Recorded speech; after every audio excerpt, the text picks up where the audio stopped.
Hi! இந்த மாதிரி Pinterest vibe crochet organiser, மக் organiser எப்படி பண்ணுறதுன்னு தான் பார்க்க போகிறோம். இதுக்கு வெறும் single crochet, chain stitch, slip stitch மட்டும் போதும் இந்த ஆர்கனைசர் பண்ணுறதுக்கு. வாங்க இந்த ஆர்கனைசர் எப்படி பண்ணலான்றதை பார்க்கலாம்.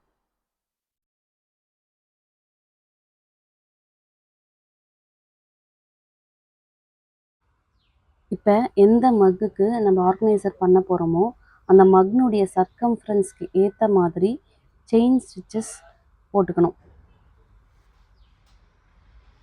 மக்கோட சர்க்கம்ஃபரன்ஸ்க்கு ஏற்ற மாதிரி செயின் ஸ்டிச்சஸ் எடுத்ததுக்கப்புறமா சிங்கிள் க்ரோஷே ரோஸ் போட்டிருக்கேன். 1 2 3 4 5 6 ரோஸ் வந்து சிங்கிள் க்ரோஷே ஃபுல்லாக போட்டிருக்கேன். தேவையான ஹைட்டுக்கு சிங்கிள் க்ரோஷே ரோஸ் போட்டதுக்கப்புறமா எட்ஜிங் பண்ண போகிறேன். நான் எட்ஜிங்க்கு வந்து வேறு ஒரு கலரை ஜாயின் பண்ண போகிறேன். நான் எல்லோ கலர் ஜாயின் பண்ணுறேங்க.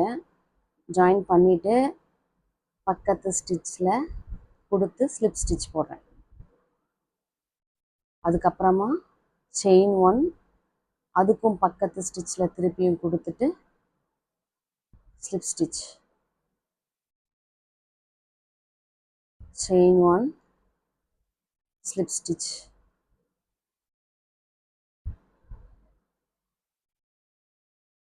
இதே மாதிரி இந்த ரோ ஃபுல்லாக slip stitch chain 1 slip stitch chain 1 எல்லா செயினுக்கும் இந்த எட்ஜ் வர வரைக்கும் நான் வந்து போட போகிறேன். போட்டுட்டு காமிக்கிறேன்.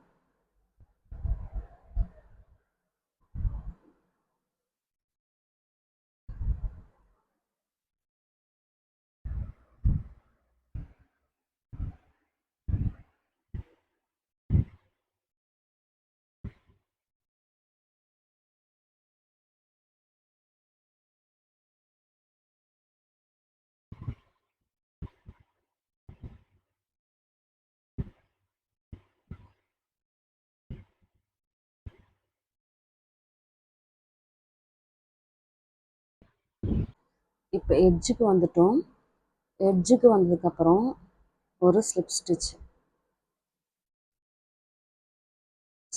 போட்டுட்டு இந்த லென்த்துக்கு ஏற்ற அளவு செயின் ஸ்டிச் போடணும்.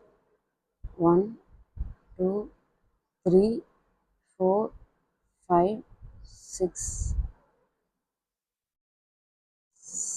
7 8 9 10. நான் வந்து 10 செயின் ஸ்டிச்சஸ் போட்டிருக்கேன். 10 செயின் ஸ்டிச்சஸ் போட்டுட்டு திருப்பியும் இந்த கார்னரில் இந்த ஸ்டிச்சினுடைய கார்னரில் ஸ்லிப் ஸ்டிச் பண்ணணும்.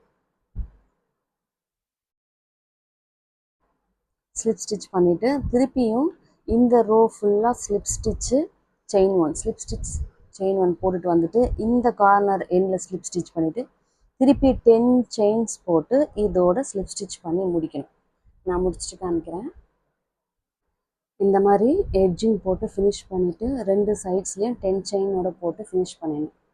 அதுக்கப்புறமா சின்ன சின்ன பேச்சஸாக நம்ம வந்து இதுக்கு மேலே பாக்கெட்ஸ் மாதிரி பண்ணுறதுக்கு சின்ன சின்ன பேச்சஸில் சிங்கிள் க்ரோஷே போட்டு வச்சுருக்கேன். நான் ஒரு டிஃப்ரெண்ட் கலர்ஸில் போட்டிருக்கேன். 3 கலர்ஸில் போட்டிருக்கேன். ஒரு 3 பாக்கெட்ஸ் மாதிரி. இதை வந்து இது மேலே வச்சு நம்ம ஸ்டிச் பண்ண போகிறோம். இதை வந்து ஸ்டிச் பண்ணாலும் ஓகே, இந்த மாதிரி த்ரெட்டு நிறைய விட்டு இதை ஸ்டிச் பண்ணாலும் ஓகே, இல்லை க்ளூ வச்சு ஸ்டிச் பண்ணாலும் ஓகே, எப்படி வேணாலும் பண்ணிக்கலாம். நான் உங்களுக்கு ஃபஸ்ட்டு ஸ்டிச் பண்ணுறது எப்படின்றது காமிக்கிறேன்.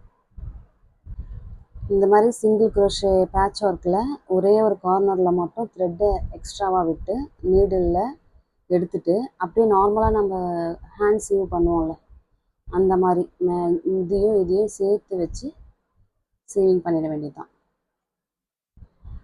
நார்மல் ஸ்டிச் போடுற மாதிரியே ஃபுல்லாக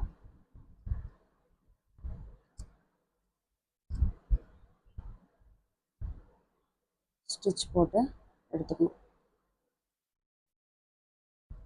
இது செனோவைல் யான்றதுனால கொஞ்சம் சங்கியாக இருக்குது த்ரெட்டு.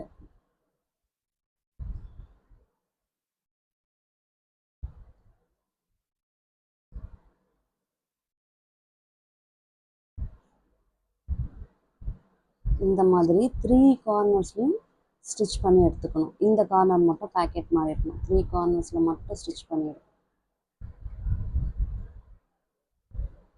இந்த மாதிரி ஸ்டிச் பண்ணி எடுத்துகிட்டு பேக் சைடில் நாட் போட்டு செக்யூர் பண்ணிடணும். நாட் போட்டதுக்கப்புறமும் ரொம்ப கிட்ட கட் பண்ணக்கூடாது, கொஞ்சம் த்ரெட்டு விட்டு தான் கட் பண்ணணும். அப்போ தான் திருப்பி பிரிஞ்சு வராது. இந்த மாதிரி போட்டுட்டு இதே மாதிரி அடுத்த 2 பேட்சஸையும் ஸ்டிச் பண்ணிக்கணும். நான் ஸ்டிச் பண்ணிவிட்டு காமிக்கிறேன். இந்த மாதிரி க்ளூ கன் வச்சியும் நீங்கள் ஸ்டிச் பண்ணிக்கலாம். ஸ்டிச் பண்ண முடியல அப்படின்னா க்ளூ கன் வச்சியும் நீங்கள் ஸ்டிச் பண்ணிக்கலாம்.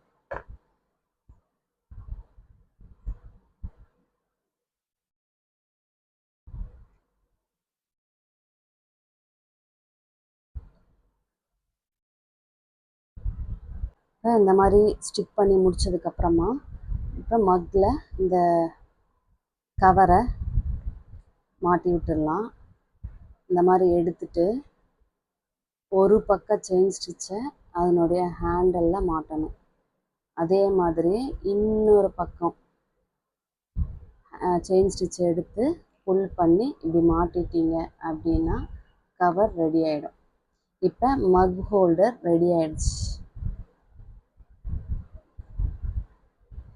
இப்போ இந்த மக் ஹோல்டரில் இதெல்லாம் பாக்கெட்ஸ், இதில் என்ன வேணாலும் போட்டுக்கலாம். இதில் நம்ம நீடில்ஸு, ஸ்டிச் மார்க்கர்ஸு அதெல்லாம் போட்டுக்கலாம். அதே மாதிரி க்ரோஷே ஹூக்ஸையும் இதில் போட்டு வைக்கலாம்.